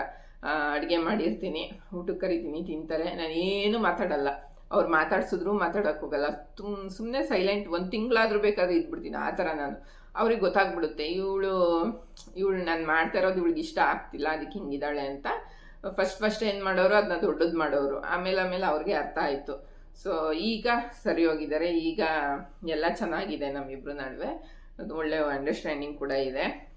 ಸೊ ಹಂಗಾಗಿ ಆ ರೀತಿ ಅಡ್ಜಸ್ಟ್ ಮಾಡ್ಕೊಂಡು ಹೋಗಬೇಕು. ಜಗಳ ಅನ್ನೋದು ಎಲ್ರಿಗೂ ಇರುತ್ತೆ, ಯಾವ್ರಿಗಿಲ್ಲ. ಶಿವ ಪಾರ್ವತಿ ಮಧ್ಯೆನೇ ಇತ್ತಂತೆ. ಸೊ ಹಂಗಾಗಿ ಆ ಥರ ಇರುತ್ತೆ. ಅದನ್ನು ನಾವು ಅಡ್ಜಸ್ಟ್ ಮಾಡ್ಕೊಂಡು ಹೋಗಬೇಕು. ಈಗ ಹೆಂಗಾಗಿದೆ ಅಂದರೆ, ಮದುವೆ ಆಗ್ತಾರೆ ಖುಷಿಯಿಂದ, ಎಲ್ಲರನ್ನೂ ಎದುರಾಕೊಂಡು ಮದುವೆ ಆಗ್ತಾರೆ. ಆಮೇಲೆ ಸೆಟ್ ಆಗಲಿಲ್ವಾ, ಈಗ ತಗೋ ಡೈವರ್ಸು. ನನ್ನ ಪ್ರಕಾರ ಏನು ಅಂದರೆ, ಡೈವರ್ಸ್ ತೊಗೊಳೋದು ತಪ್ಪು ಅಂತ ನಾನು ಹೇಳ್ತಾ ಇಲ್ಲ, ತಗೊಳ್ಳಿ. ಅಷ್ಟು ಜೀವನ ನಿಮ್ಗೆ ಅಷ್ಟು ತುಂಬಾ ಇರಿಟೇಷನ್ ಆಗ್ತಿದೆ ಆ ಜೀವನದಲ್ಲಿ ಅಂದಾಗ ಅಲ್ಲಿಂದ ಹೊರ ನಡೆಯೋದೇ ತುಂಬ ಒಳ್ಳೆಯದು. ಈಗ ಎಕ್ಸಾಂಪಲ್, ಕೆಲವರು ಗಂಡಸ್ರು ಏನು ಮಾಡ್ತಾರೆ, ದುಡಿಯಲ್ಲ ಸರಿಯಾಗಿ. ದುಡಿದಿರ ಹೆಂಡ್ತಿ ಕೈಲೇ ಎಲ್ಲ ದುಡಿಸ್ಕೊಂಡು ಎಲ್ಲ ಮಾಡಿಕೊಂಡು ಎಷ್ಟು ದಿನ ಅಂತ ಹೆಣ್ಮಕ್ಳು ದುಡ್ದು ಮನೆ ಮಕ್ಕಳು ಅಂತ ನೋಡೋಕ್ಕಾಗುತ್ತೆ ಹೇಳಿ? ಆಗಲ್ಲ. ಅಂಥವರು ಡೈವರ್ಸ್ ತೊಗೊತಾರೆ. ಒಂದು ಪಕ್ಷ ಏನಂತಾರೆ, ಏನೋ ಒಂದು ಇದಿದೆ ಗಾದೆ, ಅದು ನಂಗೆ ಈಗ ಸಡನ್ನಾಗಿ ನೆನಪಾಗ್ತಿಲ್ಲ. ಒಂದು ಪಕ್ಷ ಒಂದು ಗಂಡಸೆ ಇಲ್ಲ ಅಂದ್ರೂ ಹೆಂಡ್ತಿ ಬದುಕಕ್ಕೆ ರೆಡಿ ಇರ್ತಾಳೆ. ದುಡಿದೇ ಇರೋ ಗಂಡಸಿನ ಜೊತೆ ಯಾವ ಹೆಣ್ಮಕ್ಳು ಇರಕ್ಕೆ ಇಷ್ಟಪಡಲ್ಲ. ಎಷ್ಟೊಂದು ಜನ ಇವತ್ತು ಸಮಾಜದಲ್ಲಿ ಆ ಥರ ಸಫರ್ ಮಾಡ್ತಿದ್ದಾರೆ. ದುಡಿಲಿಲ್ಲ ಅಂದರೂ ಬೇರೆಯವ್ರ ಸಂಬಂಧಿಕರು ಏನಂತಾರೋ ಬಿಟ್ರೆ ಮಕ್ಳಿಗೆ ಎಲ್ಲಿ ಎಫೆಕ್ಟ್ ಆಗುತ್ತೋ, ನನ್ನ ಗಂಡನ ಬಿಟ್ಬಿಟ್ರೆ ಅನ್ನೋ ಒಂದು ಭಯದಲ್ಲೇ ಇವತ್ತಿಗೂ ಅಡ್ಜಸ್ಟ್ಮೆಂಟ್ ಮಾಡ್ಕೊಂಡು ಬದುಕ್ತಾ ಇದ್ದಾರೆ. ಸೊ ಹಂಗಿತ್ತ ಬಿಟ್ಬಿಡಿ. ಈ ಡೈವರ್ಸ್ಗೆ ಹಾಕೊಳೋದು, ಕೇಸ್ ಹಾಕೋದು, ಇಲ್ಲ ಅವನ ಹತ್ರ ಇಷ್ಟು ದುಡ್ಡು ತಗೋಬೇಕು ಅನ್ನೋದು. ಮದುವೆ ಮಾಡ್ಕೋಬೇಕಾರೆ ಯಾರನ್ನೂ ಕೇಳಲಿಲ್ಲ, ನೀವು ಲವ್ ಮಾಡ್ಬೇಕಾರೆ ಯಾರನ್ನೂ ಕೇಳಲಿಲ್ಲ, ಅಪ್ಪ ಅಮ್ಮನೇ ಎದುರಾಕೊಂಡು ಮಾಡ್ಕೊಂಡ್ರಿ, ಅಪ್ಪ ಅಮ್ಮನ ಎದುರಾಕೊಂಡು ಮಾಡ್ಕೊಂಡಿದ್ದೀರಾ, ಎಲ್ಲ ಆಗಿದೆ. ಸೊ ಯಾಕೆ ಈ ಟೈಮಲ್ಲಿ ಮಾತ್ರ ಎಲ್ಲರೂ ಬರಬೇಕು, ಕೂತ್ಕೊಂಡು ಪಂಚಾಯಿತಿ ಮಾಡಬೇಕು, ಸರಿ ಮಾಡಬೇಕು, ಇಲ್ಲ ಏನೂ ಆಗಲಿಲ್ಲ ಅಂದರೆ ಇಷ್ಟು ಲಕ್ಷ ಅಂತ ದುಡ್ಡು ಕೊಡಬೇಕು, ಅವನೇ ಬೇಡ, ಅವನೇ ಸರಿ ಇಲ್ಲ, ಅವನೇ ಬೇಡ ಅಂದಮೇಲೆ ಅವ್ನು ದುಡ್ಡು ಯಾಕ್ರಿ ಬೇಕು ನಿಮಗೆ ಅಲ್ವಾ? ಸೊ ಹಂಗಾಗಿ ನನ್ನ ಒಂದು ಪರ್ಸ್ನಲ್ ಒಪಿನಿಯನ್ ಅದು. ನಂಗೆ ಬೇಡವಾ, ಅಲ್ಲಿ ಕೋಟಿ ಬಿದ್ರು ಕೊಳಿತಾ ಇದ್ರು ನಾನು ತಿರುಗಿ ನೋಡಲ್ಲ ಗೈಸ್, ಅಷ್ಟೇ. ನನಗದು ಇಷ್ಟ ಆಗಲ್ಲ. ಆ ಥರ ನನ್ನ ಒಂದು ಕ್ಯಾರೆಕ್ಟ್ರು. ಆ ಥರ ಮೈಂಡ್ ಸೆಟ್ ಇರಬೇಕು. ಸ್ವತಂತ್ರವಾಗಿ ನಾವು ಬದುಕಿ ನಾವು ನಮ್ಮ ಮಕ್ಕಳನ್ನ ಸಾಕೋ ಕೆಪಾಸಿಟಿ ಇರಬೇಕು. ಒಂದು ತಾಯಿತನನ ದೇವರು ಒಂದು ಹೆಣ್ಣಿಗೆ ಕೊಡ್ತಾ ಇದ್ದಾನೆ ಅಂದರೆ ಆ ಕೆಪಾಸಿಟಿ ನಮಗಿರೋದಕ್ಕೆ ಆ ದೇವ್ರ ಭಗವಂತ ನಮಗೆ ಕೊಟ್ಟಿರೋದು. ಸೊ ಹಂಗಾಗಿ ಬದುಕು ತೋರಿಸಿ, ಅದರಲ್ಲಿ ಏನು ತಪ್ಪೇನಿಲ್ಲ. ಯಾಕಂದರೆ ಎಲ್ಲದರಲ್ಲೂ ಸಮಾನತೆ ನೋಡೋ ನಾವು ಇದು ಆಗುತ್ತೆ. ನಮ್ಮ ಕೈಲಿ ಆಗದೆ ಇರೋ ಕೆಲಸ ಯಾವುದಿಲ್ಲ. ಹೆಣ್ಣು ಒಂದು ಮನಸ್ಸು ಮಾಡಿದ್ರೆ ಏನು ಬೇಕಾದ್ರೂ ಮಾಡ್ತಾಳೆ. ಒಂದು ಮನೆ ನಾಶ ಮಾಡೋದು ಅವಳೇನೆ, ಆ ಮನೇನ ಸ್ವರ್ಗ ಮಾಡೋದು ಅವಳೆ. ಎಲ್ಲ ಅವಳ ಕೈಯಲ್ಲಿರುತ್ತೆ. ಅದು ನಮ್ಮ ಒಂದು ಇದು ಸರಿ ಇರಬೇಕು. ನಾವು ಹೋಗ್ತಾ ಇರೋ ದಾರಿ, ನಾವು ಹೋಗಿದ್ದ ಮನೇಲಿ ಹೇಗಿರಬೇಕು. ಆಗಲ್ಲ, ಗಂಡ ಬೇಕೇ ಬೇಕು, ಅವ್ನು ಎಂಥವನೇ ಆಗಿರಲಿ, ಬೇಕು ಅಂದರೆ ನೀವು ಎಲ್ಲ ಮೈಂಡಿಂದ ತೆಗ್ದಾಕ್ಬಿಟ್ಟು ಅಡ್ಜಸ್ಟ್ ಮಾಡ್ಕೊಂಡು ಇದ್ಬಿಡಿ ಅಷ್ಟೇ. ಮತ್ತೆ ಅದನ್ನ ಮೈಂಡಿಗೆ ತೊಗೊಳಕ್ಕೆ ಹೋಗ್ಬೇಡಿ. ಇಲ್ವಾ, ಆಗಲ್ವಾ, ಬಿಟ್ಟಾಕಿ ದೂರ ಹೋಗಿ. ಆ ಕಡೆ ಅವ್ರ ಲೈಫು ಉದ್ಧಾರ ಆಗಲ್ಲ, ಈ ಕಡೆ ನಿಮ್ಮ ಲೈಫು ಉದ್ಧಾರ ಆಗಲ್ಲ ಅನ್ನೋ ಥರ ಯಾಕೆ ಮಾಡ್ಕೊತೀರಾ?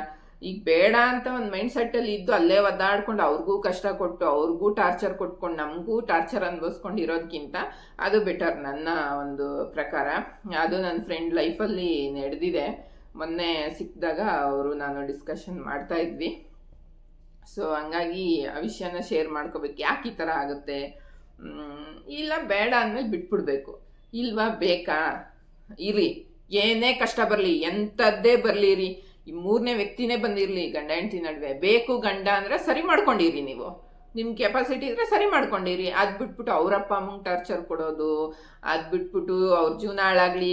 ನೋಡಿ, ಒಂದು ಹೇಳ್ತೀನಿ ತಿಳ್ಕೊಳ್ಳಿ, ಅವ್ರ ಜೀವನ ಹಾಳಾಗಲಿ ಅಂತ ನೀವು ಯಾವತ್ತು ಅನ್ಕೊತೀರೋ ಆವತ್ತೇ 100% ನಿಮ್ಮ ಜೀವನ ಸರ್ವನಾಶ ಅಂದ್ಕೊಳ್ಳಿ. ಯಾವತ್ತೇ ಆಗಲಿ ಒಬ್ರಿಗೂ ಕೆಟ್ಟದ್ದು ಬಯಸ್ಬಿಡಿ. ನನ್ನ ಪ್ರಕಾರ ನನಗೆ ಎಷ್ಟೊಂದು ಜನ ಕೆಟ್ಟದ್ದು ಮಾಡಿದ್ದಾರೆ, ತುಂಬ ಜನ ಕೆಟ್ಟದ್ದು ಬಯಸಿದ್ದಾರೆ. ನಾನು ಇವತ್ತಿಗೂ ಅವ್ರಿಗೆ ಯಾವತ್ತೂ ನಾನು ದೇವ್ರ ಹತ್ರನೂ ಕೇಳ್ಕೊಳಲ್ಲ, ಅಯ್ಯೋ ನಾನು ಕೆಟ್ಟದ್ದು ಮಾಡಿದ್ದಾರೆ ಅಂತಲೂ ಕೊರ್ಗಕ್ಕೆ ಹೋಗಲ್ಲ. ನನ್ನ ಟೈಮ್ ಸರಿ ಇಲ್ಲ, ಹಿಂಗಾಯಿತು, ನೆಕ್ಸ್ಟ್ ನನ್ನ ಟೈಮ್ ಚೆನ್ನಾಗಿರುತ್ತೆ. ಆ ಕಾಲನೇ ಉತ್ತರ ಕೊಡುತ್ತೆ. ನಮ್ಗೆ ಯಾರು ಕೆಟ್ಟದ್ದು ಮಾಡಿದಾರೆ ಆ ದೇವ್ರ ಉತ್ತರ ಕೊಡ್ತಾನೆ. ನಾವ್ಯಾಕೆ ತಲೆ ಕೆಡಿಸ್ಕೊಂಡು ನಮಗಿರೋ ಚೆನ್ನಾಗಿರೋ ಲೈಫ್ನ ನಾವ್ಯಾಕೆ ಹಾಳು ಮಾಡ್ಕೋಬೇಕು? ಹಂಗೆ ಯೋಚನೆ ಮಾಡಿನೇ ನಮ್ಮ ಲೈಫ್ನ ಹಾಳು ಮಾಡ್ಕೊತೀವಿ. ಸೊ ಅದನ್ನು ಬಿಡಬೇಕು ಫಸ್ಟು ಹೆಣ್ಮಕ್ಳು. ಅದನ್ನು ಬಿಟ್ಟು ಒಂದು ಅವ್ರ ಕಾಲ ಮೇಲೆ ಅವ್ರು ನಿಂತು ಬದುಕಿ ತೋರಿಸಿ, ಒಂದು ಲೆವೆಲಲ್ಲಿ ಬದುಕಿ. ಅವಾಗ ನೋಡಿ ಜನ ಹೆಂಗೆ ಮಾತಾಡ್ತಾರೆ, ಹೆಂಗಿರ್ತಾರೆ ಅನ್ನೋದು. ನೀವು ಜನ ಏನಂತಾರೋ, ಹಿಂಗಿದ್ರೆ ಏನಂತಾರೆ, ಹಂಗಿದ್ರೆ ನೀನು ಎಡವುದ್ರು ಅಂತಾರೆ, ನೀನು ಕೂತ್ರು ಅಂತಾರೆ. ಇವ್ನು ಯಾಕೋ ಕೂತವನಲ್ಲ ಅಷ್ಟೊತ್ತಿಂದ, ಇವ್ನು ಯಾಕೋ ನಿಂತಿದ್ದಾನಲ್ಲ ಅಷ್ಟೊತ್ತಿಂದ. ಒಂದು ಅಣ್ಣ ತಂಗಿನ ನಡ್ಕೊಂಡು ಹೋಗ್ತಾ ಇರಲಿ, ಒಂದು ಸ್ವಲ್ಪ ಕ್ಲೋಸ್ ಆಗಿ. ಈಗಿನ ಜನ್ರೇಷನಲ್ಲಿ ಕೆಲವ್ರು ಕ್ಲೋಸ್ ಇರ್ತಾರೆ, ಕೆಲವರು ಡಿಸ್ಟೆನ್ಸ್ ಮೇಂಟೈನ್ ಮಾಡಿರ್ತಾರೆ ಅಣ್ಣ ತಂಗಿಯವರು. ಆ ಥರ ಏನಾದ್ರು ಚೆನ್ನಾಗಿದ್ದು ಹೆಗ್ಲ ಮೇಲೆ ಕೈ ಹಾಕ್ಕೊಂಡು ಅಣ್ಣ ತಂಗಿನೇ ಖುಷಿಯಾಗಿ ಏನಾರು ಹೋಯ್ತಂದ್ರೆ, ನೋಡು ಗೊತ್ತಿಲ್ಲದೆ ಇರೋರು, ನೋಡಿ ರೋಡಿಗೆ ಬಂದಿದ್ದಾರೆ ಇಬ್ಬರು ಎಂಜಾಯ್ ಮಾಡೋಕ್ಕೆ ಮಾತಾಡ್ತಾರೆ. ಅದೇ ಡೀಸೆಂಟಾಗಿ ಹೋಗ್ತಾ ಇದ್ರೆ, ಲವರ್ಸೇ ಡೀಸೆಂಟಾಗಿ ಹೋಗ್ತಾ ಇರಲಿ, ಅಣ್ಣ ತಂಗಿ ಇರಬೇಕು, ಎಷ್ಟು ನೀಟಾಗಿ ಹೋಗ್ತಾ ಇದ್ದಾರೆ. ಹಿಂಗೆ ಜನ ನೀವು ಹೆಂಗಿದ್ರು ಅಂತಾರೆ. ನೀವು ಯಾವ ಥರ ಇದ್ರೂ ನೀವು ಜನಗಳಿಗೆ ಒಪ್ಸೋಕ್ಕಾಗಲ್ಲ. ನಿಮ್ಮ ಮನಸಾಕ್ಷಿಗೆ ಒಪ್ಸ್ಕೊಂಡು ಬದುಕಿ. ನೀವು ಇಲ್ಲಿ ಕರೆಕ್ಟಾಗಿದ್ದರೆ ಸಾಯೋವರೆಗೂ ನೀವು ಕರೆಕ್ಟಾಗಿರ್ತೀರ. ನಮ್ಮ ಒಳ್ಳೆತನ ನಮ್ಮ ಮಕ್ಳನ್ನ ಕಾಯುತ್ತೆ. ಸೊ ಅದು ಬಿಟ್ಬಿಟ್ಟು ನನಗೆ ಕೆಟ್ಟದಾಗಿದೆ, ಮದುವೆ ಮಾಡ್ಕೊಂಡು ನಂದು ಜೀವನ ಹಿಂಗಾಗಿದೆ, ನನ್ನ ಜೀವನ ಹಿಂಗಾಗಿದೆ ಅಂದರೆ ಅವ್ರು ಇಡೀ ಫ್ಯಾಮಿಲಿ ಸರ್ವನಾಶ ಮಾಡಿಬಿಡ್ಬೇಕು. ಆ ಥರ ಮೈಂಡ್ ಸೆಟ್ ಬಿಟ್ಬಿಡಿ. ಆ ಮೈಂಡ್ ಸೆಟ್ ನಿಮ್ಮಲ್ಲಿದ್ದರೆ ನೀವೇ ಒಂದೊಂದು ಹೆಜ್ಜೆ ಸರ್ವನಾಶ ಆಗ್ತಿದ್ದೀರಾ ಅಂತ ಲೆಕ್ಕ ಅದು. ಸೊ ಹಂಗಾಗಿ ಅದನ್ನು ಬಿಟ್ಟು ಬದುಕಬೇಕು. ನನ್ನ ಫ್ರೆಂಡಿಗೆ ಅದನ್ನೇ ಹೇಳಿದೆ. ಅವಾಗ ಹೌದು, ನನಗೆ ಈ ರೀತಿ ಬುದ್ಧಿ ಹೇಳೋರು ಇರಲಿಲ್ಲ. ಈಗ ಅನ್ನಿಸ್ತಿದೆ ನೀನು ಹೇಳ್ತಾ ಇರೋದು. ನಾನು ಸುಮ್ಮನೆ 2-3 ವರ್ಷ ವೇಸ್ಟ್ ಮಾಡಿದೆ ನನ್ನ ಜೀವನನ. ಬೇಡ ಅಂದಮೇಲೆ ಬಿಟ್ಟು ನಾನು ಬಂದ್ಬಿಡ್ಬೇಕಿತ್ತು. ಈ ಕಡೆ ಬಂದು ನನ್ನದೇನಿದೆ ನನ್ನ ದಾರಿ ಬಗ್ಗೆ ನಾನು ನೋಡ್ಕೊಂಡು ಹೋಗ್ಬೇಕಿತ್ತೆ ಹೊರತು ನಾನು ಸುಮ್ಮನೆ ಟೈಮ್ ವೇಸ್ಟ್ ಮಾಡಿದೆ ಅನಿಸುತ್ತೆ. ನನ್ನ ಜೀವನ ನಾನು ಸುಮ್ಮನೆ ವೇಸ್ಟ್ ಮಾಡಿಕೊಂಡೆ. ಆ 3 ವರ್ಷ ಯಾರು ಕೊಡಲ್ಲ ಈಗ. ಅವರು ಈಗ ನಾವೇನೇ ಅಂದ್ಕೊಂಡ್ರು ಅವ್ರ ಹಣೆ ಬರ ಚೆನ್ನಾಗಿತ್ತು ಅಂದರೆ ನೀನು ಸರ್ವನಾಶ ಮಾಡ್ತೀನಿ ಅಂದ್ಕೊಂಡ್ರು ಅವ್ರು ಚೆನ್ನಾಗೆ ರಾಜರಂಗೆ ಬದುಕಿರ್ತಾರೆ. ಅದೆಲ್ಲ ನಾವು ಅಂದ್ಕೊಂಡಿದ್ದಂಗೆಲ್ಲ ಆಗಂಗಿದ್ದಿದ್ರೆ ಜೀವನದಲ್ಲಿ ಮನುಷ್ಯರು ಹೆಂಗೆಂಗೋ ಬದುಕಿರೋರು, ಏನೇನೋ ಆಗಿರೋದು ಈ ಪ್ರಪಂಚ. ಅದಕ್ಕೆ ದೇವ್ರು ಎಲ್ಲಿ ಏನು ಇಡಬೇಕೋ ಅಲ್ಲಿ ಕರೆಕ್ಟಾಗಿ ಇಟ್ಟಿದ್ದಾನೆ ಎಲ್ಲರಿಗೂ. ನಾವು ಅಂದ್ಕೊಂಡಿದ್ದ ತಕ್ಷಣ ಎಲ್ಲರಿಗೂ ಕೆಟ್ಟದಾಗೋದು, ನಾವು ಅಂದ್ಕೊಂಡಿದ್ದ ತಕ್ಷಣ ಎಲ್ಲರಿಗೂ ಒಳ್ಳೇದಾಗಲ್ಲ. ಸೊ ಆ ಟೈಮ್ ಬಂದಾಗ ಅವ್ರಿಗೆ ಅನುಭವಿಸ್ಕೊತಾರೆ. ಅವ್ರು ನಿಜವಾಗ್ಲೂ ಒಂದು ಕೆಟ್ಟದ್ದು ಮಾಡಿದ್ದಾರೆ, ಒಂದೇನೋ ಮಾಡಿದ್ದಾರೆ ಅಂದರೆ ಅದಕ್ಕೆ ಶಿಕ್ಷೆ ಅನ್ನೋದು ಆ ದಾರಿಲಿ ಇದ್ದೇ ಇರುತ್ತೆ. ಸಾಯೋದ್ರೊಳಗಡೆ ಅವ್ರು ಅನುಭವಿಸೇ ಸಾಯ್ತಾರೆ. ಅದಕ್ಕೆ ನಿನ್ನ ಟೈಮ್ ಯಾಕೆ ವೇಸ್ಟ್ ಮಾಡ್ಕೊತೀಯಾ? ನಿನ್ನ ಒಳ್ಳೆ ಜೀವನನೇ ಯಾಕೆ ವೇಸ್ಟ್ ಮಾಡ್ಕೊತೀಯಾ? ನಿನ್ನ ಒಳ್ಳೆ ಅಮೂಲ್ಯವಾದ ಟೈಮಿನ ನೀವು ಸುಮ್ಮನೆ ವೇಸ್ಟಾಗಿ ಯಾಕೆ ಖರ್ಚು ಮಾಡ್ಕೊತೀಯಾ? ಯೌವನ ಅನ್ನೋದು ಹೋಗ್ತಾ ಹೋಗ್ತಾ ಮುಪ್ಪಾಗುತ್ತೆ ಹೊರತು ಇನ್ನೂ ಜಾಸ್ತಿ ಆಗಲ್ಲ. ನಮ್ಮ ಜೀವಿಸ್ತಾ ಇರೋ ಪ್ರತಿ ಕ್ಷಣನೂ ನಾವು ಚೆನ್ನಾಗಿ ಬದುಕಬೇಕು ಅಷ್ಟೇ. ಸೊ ಅದೊಂದು ಹೇಳ್ಬೇಕು ಅಂತ ಅನ್ನಿಸ್ತು, ಹೇಳಿದೆ. ಇನ್ನೊಂದೇನು ಅಂದರೆ, ಈ ಕೆಲ್ಸಕ್ಕೆ ಹೋಗ್ದಿರ ಮನೇಲಿ ಇರೋ ಹೆಣ್ಮಕ್ಳಿಗೆ, ಈಗ ನಾನು ಓದಿಲ್ಲ, ಅದನ್ನು ನನಗೆ ಏನು ಮರ್ಯಾದೆ ಕಮ್ಮಿ ಆಗುತ್ತೆ ನಾನು ಹೇಳ್ಕೊಂಡ್ರೆ ಅನ್ನೋದೇನು ನನಗೇನಿಲ್ಲ. ನಾನು ಏನೇ ಇದ್ರೂ ನೇರವಾಗಿ ಹೇಳ್ತೀನಿ, ನೇರವಾಗಿ ಮಾತಾಡ್ತೀನಿ, ನೇರವಾಗಿದ್ದೀನಿ. ಸೊ ನಾನು ಓದಿರೋದು ಆ ಒಂದು ಎಜುಕೇಷನ್ಗೆ ನನಗೆ ಕೆಲಸಗಳು ಸಿಗಲ್ಲ ಎಲ್ಲೋದ್ರೂ. ನಾನು ಸಿಕ್ಕಿದ್ರೂ ಒಂದು 10,000 ಆ ಥರ ಸಂಬಳಗಳಿಗೆ ಸಿಗುತ್ತೆ. ಈಗ ನಾನು ಎಲ್ಲೇ ಹೋದ್ರೂ ಒಂದು 25,000 30,000 ಸಂಬಳ ಬರೋ ಥರ ಹೋಗಬೇಕು ಅಂದರೆ ನನಗೆ ಎಜುಕೇಷನ್ ಇಲ್ಲ. ಸೊ ನನಗೆ ನನ್ನ ಒಂದು ಲೆವೆಲ್ಲಿಗೆ ಏನೇನಿದೆ, ಏನು ಮಾಡಬೇಕು ಅದನ್ನು ಮಾಡ್ತೀನಿ. ಆ ಥರ ಕೆಲಸ ಸಿಗೋವರೆಗೂ ಕಾಯ್ತೀನಿ, ವೆಯ್ಟ್ ಮಾಡ್ತೀನಿ, ಹುಡುಕ್ತೀನಿ, ಸರ್ಚ್ ಮಾಡ್ತೀನಿ, ಸುಮ್ಮನೆ ಕೂತ್ಕೊಳಲ್ಲ. ಸೊ ಎಜುಕೇಷನ್ ಇರೋ ಸುಮ್ಮನೆ ಯಾಕೆ ವೇಸ್ಟ್ ಮಾಡ್ತೀರಾ ಟೈಮ್ನ? ಹೋಗಿ, ಇಲ್ಲ ನಿಮ್ಗೆ ಏನರಲ್ಲಿ ಇಂಟ್ರೆಸ್ಟ್ ಬರುತ್ತೆ ಅದನ್ನ ಮಾಡಿ, ಆ್ಯಕ್ಟಿವ್ ಆಗಿರಿ. ಸುಮ್ಮನೆ ಒಂಥರ. ಈಗ ನಾನು ಮನೇಲೇ ಇರ್ತೀನಿ, ನಾನು ಕೆಲ್ಸಕ್ಕೆ ಹೋಗ್ತಾ ಇಲ್ಲ, ಏನೂ ಇಲ್ಲ. ಈಗ ಮಗಳು ಓದ್ಲು, ಹಸ್ಬೆಂಡ್ ಹೋದ್ರೆ, ಎಲ್ಲ ಹೋದರೆ 4 o'clockವರೆಗೂ ನಾನು ಒಬ್ಬಳೇ ಇರ್ತೀನಿ. ನಾನು ಒಬ್ಬಳೇ ಇದ್ದು ಸುಮ್ಮನೆ ಇರಲ್ಲ ನನ್ನ ಮನೇಲಿ. ಅವ್ರನ್ನ ಕಳಿಸಿ ಬಂದಮೇಲೆ ಮನೆ ಕೆಲಸ ಎಲ್ಲ ಮಾಡ್ತೀನಿ. ಬಟ್ಟೆ ವಾಶ್ ಇದ್ದರೆ ಅದನ್ನೆಲ್ಲ ಮಾಡಿರ್ತೀನಿ. ಮತ್ತು ಏನು ಅಡುಗೆ ಮನೆ ಎಲ್ಲ ಕ್ಲೀನಿಂಗ್ ಎಲ್ಲ ಮಾಡಿಬಿಟ್ಟು, ನಂದೇನು ಯೂಟ್ಯೂಬ್ದು ವಿಡಿಯೋ ಇದೆ, ಸ್ನಾನ ಎಲ್ಲ ಆದಮೇಲೆ ಯೂಟ್ಯೂಬ್ ವಿಡಿಯೋ ಎಡಿಟಿಂಗ್ ಮಾಡೋದು, ಅಪ್ಲೋಡ್ ಮಾಡೋದು. ಈಗ ಡೈಲಿ ಅದೊಂದು ರೊಟೀನ್ ಮಾಡ್ಕೊಂಡು ನಾನೇ ಮೈಂಡ್ಸೆಟ್ ಚೇಂಜ್ ಮಾಡ್ಕೊಂಡಿದ್ದೀನಿ. ಮೊದಲಾದರೆ ವಾರಕ್ಕೊಂದ್ಸಲನೋ 10 ದಿವ್ಸಕ್ಕೊಂದ್ಸಲನೋ ವಿಡಿಯೋ ಆಗ್ತಿದೆ. ಈಗ ಹಂಗಲ್ಲ, ಕಂಪಲ್ಸರಿ ನಾನು ವಿಡಿಯೋ ಹಾಕ್ಲೇಬೇಕು ಅಂತ ಮನ್ಸು ಮಾಡಿ ಈಗ ವಿಡಿಯೋಸ್ ಹಾಕ್ತಾಯಿದ್ದೀನಿ. ಅದ್ರ ಕಡೆ ನಾನು ಹೆಚ್ಚಿನ ಸಮಯ ಕೊಡ್ತಾಯಿದ್ದೀನಿ. ಹಂಗಾಗಿ ನನಗೆ ಟೆನ್ಷನ್ ಇಲ್ಲ, ಟೈಮ್ ವೇಸ್ಟ್ ಆಗ್ತಿದೆ ಅಂತಲೂ ಅನ್ನಿಸ್ತಿಲ್ಲ. ಇದೆಲ್ಲ ಮುಗಿಸೋಷ್ಟರಲ್ಲಿ ಮಗಳನ್ನ ಕರ್ಕೊಬರೋ ಟೈಮ್ ಬರುತ್ತೆ, ಅವಳನ್ನ ಕರ್ಕೊಂಬರ್ತೀನಿ. ಆಮೇಲೆ ಇನ್ನೇನು ಹಸ್ಬೆಂಡ್ ಬರ್ತಾರೆ, ಅಡುಗೆ ಮಾಡ್ತೀನಿ. ಹಿಂಗೆ ನನ್ನ ಒಂದು ಲೈಫ್ ನಡೀತಾ ಇದೆ. ಸೊ ಹಂಗಾಗಿ ನೀವು ಬ್ಯುಸಿಯಾಗಿ ಮನೇಲೇ, ನಿಮಗೆ ಕೆಲ್ಸಕ್ಕೆ ಹೋಗೋಕೆ ಇಷ್ಟ ಇಲ್ಲ ಓದಿರೋರಿಗೆ ಅಂದರೆ, ನಿಮ್ಮ ಒಂದು ಎಜುಕೇಷನ್ ತಕ್ಕನಾಗಿ ಮನೇಲೇ ಇದ್ದೇನು ಮಾಡಬೇಕು ಅನ್ನೋದ್ರ ಬಗ್ಗೆ ಥಿಂಕ್ ಮಾಡಿ. ಸುಮ್ಮನೆ ವೇಸ್ಟ್ ಟೈಮ್ ಮಾಡೋದ್ರಿಂದ ವೇಸ್ಟ್ ಆಗುತ್ತೆ. ಅದರಿಂದ ನೀವು ಯಾರಿಗೂ ಕೊಡೋದು ಬೇಡ ದುಡ್ಡನ್ನ, ನಿಮಗೆ ನೀವೇ ಸೇವ್ ಮಾಡಿ ಇಟ್ಕೊಳ್ಳಿ. ನಿಮ್ಗೊಂದು ಟೈಮಿಗೆ ಆಗುತ್ತೆ ಅದು, ನಿಮ್ಮ ಮಕ್ಕಳಿಗೆ ಫ್ಯೂಚರ್ಗಾಗುತ್ತೆ. ಸೊ ಯಾರಿಗಾದ್ರೂ ನನ್ನ ಮಾತಿಂದ ನಿಮ್ಮ ಮನಸ್ಸಿಗೆ ಆಗಿದ್ರೆ, ನೋವಾಗಿದ್ರೆ ದಯವಿಟ್ಟು ಕ್ಷಮಿಸಿ. ಈ ಥರ ಎಷ್ಟೊಂದು ಜೀವನದಲ್ಲಿ ನಡೀತಾ ಇರುತ್ತೆ. ಕೆಲವ್ರಿಗೆ ಅದನ್ನ ಅರ್ಥ ಮಾಡ್ಕೊಂಡು ಮುಂದಕ್ಕೆ ಹೋಗೋ ಶಕ್ತಿನೂ ಇರಲ್ಲ. ಕೆಲವ್ರು ತುಂಬ ಕುಗ್ಗಿರ್ತಾರೆ, ಹೆಣ್ಮಕ್ಳು ಈ ಒಂದು ವಿಚಾರದಲ್ಲಿ ತುಂಬ ಕುಗ್ಗೋಗಿರ್ತಾರೆ. ಧೈರ್ಯ ತಗೊಂಡು ಮುಂದೆ ಹೋಗಿ. ಅಲ್ಲೇ ಇದ್ದು ಸುಮ್ಮನೆ ಸೈಕಲ್ ಹೊಡ್ಕೊಂಡು ನಿಮ್ಮ ಜೀವನನೂ ಹಾಳು ಮಾಡ್ಕೊಳಕ್ಕೆ ಹೋಗಬೇಡಿ. ಹೋಗಿ ಮುಂದೆ. ಇಲ್ಲೇನೋ ಒಂದು ಕೆಟ್ಟದಾಗಿದೆ ಅಂದರೆ ಮುಂದೆ ನಿಮಗೆ ಒಳ್ಳೇದಾಗೇ ಆಗುತ್ತೆ. ಒಳ್ಳೆ ದಾರಿ ಇಟ್ಟಿರ್ತಾನೆ ದೇವರು. ಅದಂತೂ ನಿಜವಾಗ್ಲೂ ಖಂಡಿತ. ಅದು ನಾನು ಎಷ್ಟೊಂದು ಲೈಫಲ್ಲಿ ನೋಡಿದ್ದೀನಿ, ನನ್ನ ಲೈಫಲ್ಲೂ ನಡೆದಿದೆ.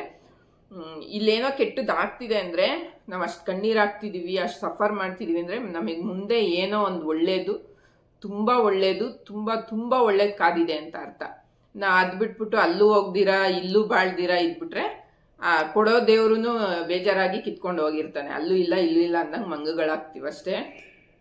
ಸೊ ಅದನ್ನು ಶೇರ್ ಮಾಡ್ಕೋಬೇಕು ಅಂತ ಅನ್ನಿಸ್ತು. ಅದನ್ನು ಮಾಡಿ. ಯಾರು ಯಾರ ಬಗ್ಗೆನೂ ಥಿಂಕ್ ಮಾಡ್ಕೊಂಡು ದ್ವೇಷಕಾರಕ್ಕೆ ಹೋಗ್ಬೇಡಿ. ಅದು ನಿಮ್ಮದೇ ಟೈಮ್ ವೇಸ್ಟ್ ಆಗುತ್ತೆ, ನಿಮಗೆ ಲಾಸ್ ಅದು. ಸೊ ಎಲ್ಲರಿಗೂ ಒಳ್ಳೇದು ಬಯಸೋಣ, ಎಲ್ಲರಿಗೂ ಒಳ್ಳೇದಾಗಲಿ. ಆ ಒಂದು ಒಳ್ಳೆತನನೇ ನಮ್ಮನ್ನು ಕಾಪಾಡುತ್ತೆ ಅಷ್ಟೇ ಗೈಸ್. ಸೊ ಈ ವಿಡಿಯೋ ನಿಮ್ಮೆಲ್ಲರಿಗೂ ಇಷ್ಟ ಆಗಿದೆ ಅಂತ ಭಾವಿಸ್ತೀನಿ. ಇಷ್ಟ ಆಗಿದ್ರೆ ಲೈಕ್, ಶೇರ್, ಕಮೆಂಟ್, ಹಾಗೆ ಸಬ್ಸ್ಕ್ರೈಬ್ ಮಾಡೋದು ಮರಿಬೇಡಿ. ದಯವಿಟ್ಟು ಯಾರು ಬೇಜಾರು ಮಾಡ್ಕೊಬೇಡಿ ನನ್ನ ಮಾತಿಂದ. ನಾನು ಏನೇ ಒಂದು ಹೇಳೋದಿದ್ರು ನನ್ನ ಟೋನು ಒಂದು ಸ್ವಲ್ಪ ಜೋರಿರ್ಬೋದು. ಕೂತ್ಕೊಂಡು ಯೋಚನೆ ಮಾಡಿ ಒಂದು 10 ನಿಮಿಷ ನಾನು ಹೇಳಿರೋದ್ರಲ್ಲಿ ಏನಾದ್ರು ತಪ್ಪಿದೆಯಾ ಅಂತ. ಸೊ ಎಲ್ಲರಿಗೂ ಇದು ಲೈಫಲ್ಲಿ ಯೂಸ್ ಆಗುತ್ತೆ, ಒಳ್ಳೇದಾಗುತ್ತೆ ಅಂದ್ಕೊಂಡೆ ನಾನು ಈ ವಿಡಿಯೋನ ಶೇರ್ ಮಾಡ್ತಾ ಇದ್ದೀನಿ. ಯಾರು ತಪ್ಪಾಗಿ ಭಾವಿಸ್ಬೇಡಿ. ದಯವಿಟ್ಟು ಸಬ್ಸ್ಕ್ರೈಬ್ ಮಾಡ್ಕೊಂಡು ನನ್ನ ವಿಡಿಯೋಸ್ನ ನೋಡಿ.